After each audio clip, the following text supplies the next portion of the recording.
Bon, alors, on a bien préparé notre terre.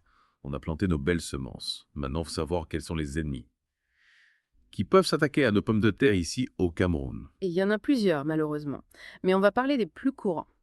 Il y a d'abord ce qu'on appelle le doryphore de la pomme de terre. C'est un petit insecte, un coléoptère, avec des rayures jaunes et noires sur le dos.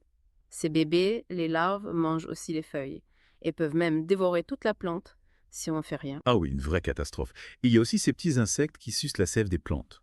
Les pucerons, c'est ça. Oui, les pucerons. Ils sont petits, souvent verts ou noirs, et ils se mettent en groupe sur les tiges et sous les feuilles. En aspirant la sève, ils affaiblissent la plante. Et en plus, ils peuvent transmettre des maladies qui rendent la plante malade. Et ceux qu'on ne voit pas à l'œil nu, mais qui font des dégâts terribles aux racines. Ce sont les nématodes, si je me souviens bien. Exactement. Les nématodes sont des petits vers tellement petits qu'on ne peut pas les voir sans microscope, Hmm. qui vivent dans la terre et attaquent les racines des pommes de terre. Ils provoquent des gonflements sur les racines, comme des petites boules, et des zones où la racine pourrit. La plante a alors du mal à prendre les nutriments dont elle a besoin pour grandir. Et ces petites bêtes qui creusent des galeries dans nos belles pommes de terre, ce sont les teignes. Oui, la teigne de la pomme de terre.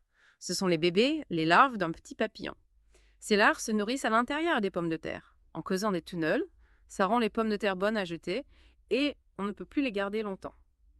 Et pour finir, il y a aussi les vers gris. Ces chenilles qui mangent les feuilles et les tiges de nos jeunes plants, n'est-ce pas? Tout à fait. Les vers gris, qu'on appelle aussi les noctuels, sont des chenilles qui se cachent dans le sol pendant la journée et qui sortent la nuit pour manger les feuilles et les jeunes tiges de vos plants de pommes de terre. C'est important de bien connaître ces ennemis pour savoir comment les combattre au mieux.